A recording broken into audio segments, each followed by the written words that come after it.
Hari Hari Hari Bol, todas las glorias al Srimad Bhagavad Gita, traducida por A.C. Bhaktivedanta Swami Prabhupada.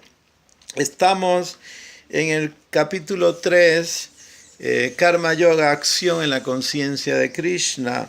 Texto 29, así pues, la conciencia pura de la sabia entidad viviente es cubierta por su enemigo eterno en la forma de la lujuria, que nunca se satisface y arde como el fuego.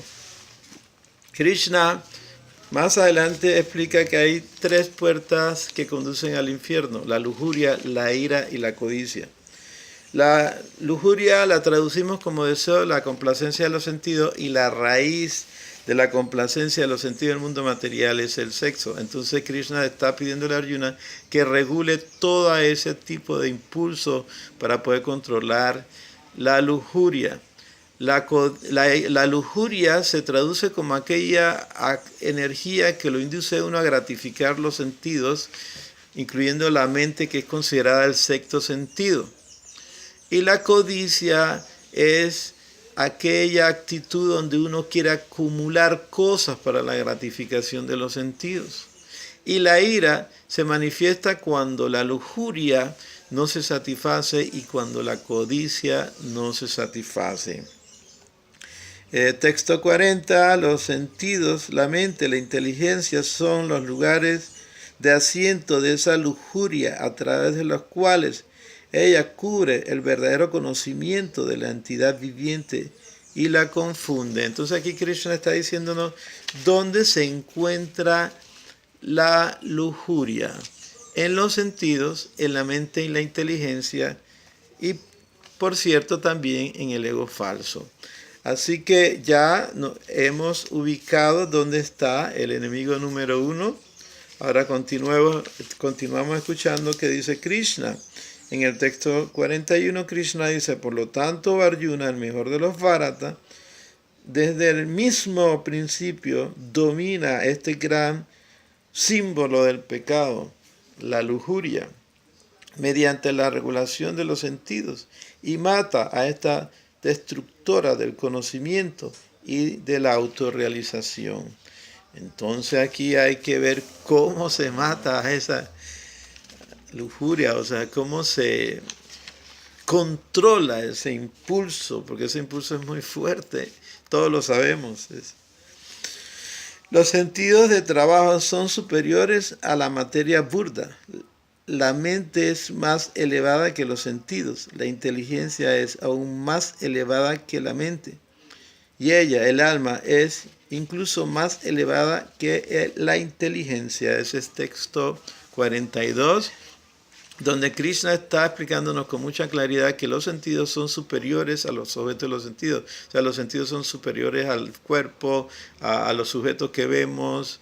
Entonces, luego está explicando que la mente, que es la receptora de la información de todos los sentidos, es superior a los sentidos.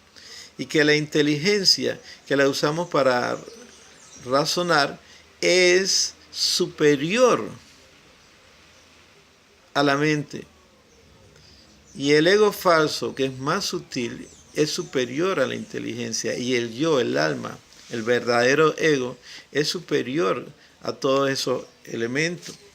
Resulta ser que cuando uno contempla los sentidos, entonces la inteligencia se pone de acuerdo con la mente y realizan entonces planes para la gratificación de los sentidos y obtener así la satisfacción de los sentidos. Pero ya vemos que Krishna aquí está diciendo que la lujuria es el enemigo número 1 de la entidad viviente.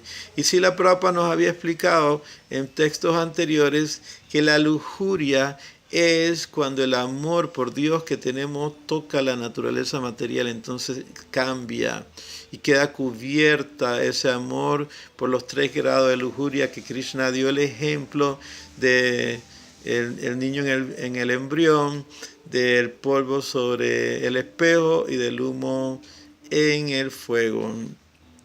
Seguimos con las instrucciones de Krishna en el texto 33. Vamos a buscarlo. Aquí está. En consecuencia, sabiendo que uno es trascendental a todos los sentidos, la mente, la inteligencia material o Arjuna de los poderosos brazos, se debe estabilizar la mente mediante una inteligencia espiritual deliberada, el proceso de la conciencia de Dios, de Krishna, y así mediante la fuerza espiritual conquistar a ese insaciable enemigo conocido como la lujuria. Hay que ubicarse. Así como uno tiene una inteligencia material, una mente material y sentidos materiales, también uno tiene sentidos, mente e inteligencia espiritual. De hecho, estos sentidos, mente e inteligencia espiritual, están cubiertos por la materia y se dice que son materiales en el momento en que uno está identificándose con la materia. Ahí está la pequeña diferencia. La energía del Señor Supremo es la misma. La diferencia está en cómo utilizamos su energía para la gratificación propia de los sentidos de uno o para la gratificación de los sentidos del Señor Supremo. Cuando la utilizamos para la gratificación propia de nuestro sentido, eso es material. Cuando lo utilizamos para la gratificación de los sentidos del Señor Supremo, eso es espiritual. Y eso se puede ir viendo de acuerdo a la satisfacción trascendental que uno puede tener. Entonces Krishna en el verso 43 nos dice, y lo leo de nuevo, en consecuencia, sabiendo que uno es trascendental a los sentidos, la mente y la inteligencia material o Arjuna de los poderosos brazos, se debe estabilizar la mente mediante una inteligencia espiritual deliberada, el proceso de conciencia de Krishna, de Dios, y así, mediante la fuerza espiritual, conquistar a ese insaciable enemigo conocido como la lujuria. Aquí vamos a hacer un intento, porque no es nada fácil, de conocer cómo proceder. Y lo que ocurre es que la mente, si se concentra en actividades de la gratificación de los sentidos, entonces ella va a llevarnos al mundo de la calamidad. Hoy disfrutamos, mañana sufrimos.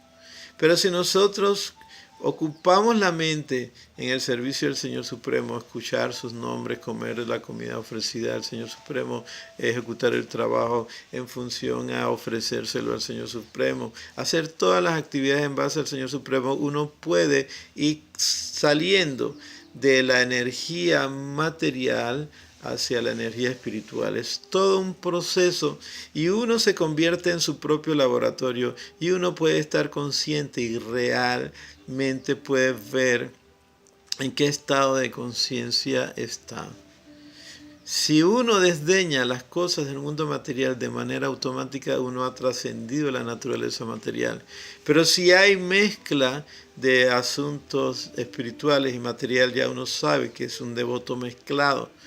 Y si no hay mezcla y simplemente uno se desboca hacia la gratificación de los sentidos, entonces se sabe que es completamente material nuestros actos.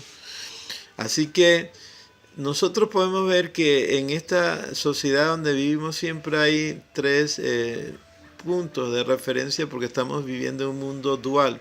Está el punto de la izquierda, el punto de la derecha y el punto medio. Entonces siempre está lo bajo, lo medio y lo alto, ¿verdad? Y como lo queramos ver, ¿verdad? Siempre van a haber esos tres puntos referenciales. Entonces, si uno está gratificándose los sentidos de manera desmedida, se considera que está en un punto bajo. Si uno está en un proceso de desarrollo de la conciencia espiritual, practicando asuntos espirituales, pero todavía tiene deseos y ejecuta actividades relacionadas a la gratificación de los sentidos, entonces está en un término medio. Y cuando uno gratifica los sentidos del Señor Supremo, que automáticamente al gratificar los sentidos del Señor Supremo se nos gratifica los sentidos espirituales, entonces uno está en la trascendencia. Este proceso no es para engañarse a uno mismo, sino para ver en qué estado de conciencia uno está. Y como dije, no es fácil, es muy difícil. Y lo único que a uno le queda es orar y pedir la misericordia del Señor Supremo, que Él aparezca en un momento determinado y nos libere de esa condición dual de existencia material para poder trascender al plano espiritual y derivar placer al nivel espiritual. Si nosotros no llegamos a derivar placer en el plano espiritual, seguiremos buscando cómo disfrutar en el plano material, porque la entidad viviente, el ser, es un ser que vive siempre disfrutando. Entonces la única diferencia es que si buscamos disfrute en el plano espiritual, va a ser un disfrute constante. Si buscamos disfrute en el mundo material, va a ser un disfrute obstaculizado. Entonces hoy me despido con el Maha Mantra, que es el centro de todo este tipo de conocimiento, y espero que estemos logrando, aunque sea pasos cortos, el desarrollo del amor por Dios, porque realmente es el único método de salvación, amar a Dios sobre todas las cosas. Podemos ver cómo está la sociedad humana en decadencia, porque no ponemos a Dios como centro de nuestras actividades. Y como me han dicho por ahí algunas personas que siguen procesos religiosos, dice, Dios no odia a la entidad viviente, no odia al ser, odia el pecado. Una bonita frase para terminar esto. Y con el Maha Mantra, Hare Krishna, Krishna Krishna, Hare Hare, Hare Rama, Rama Rama, Hare Hare. Pidámosles al Señor Supremo éxito en este proceso de la autorrealización y ayudemos a la sociedad humana que pueda ver una salida sana y no entrar en todo ese ambiente de la codicia, la lujuria y la ira, que eso está destruyendo nuestra sociedad. Hari Hari Hari Bol, todas las glorias a Srila Prabhupada, todas las glorias al Param Param, Hari Hari Hari Bol.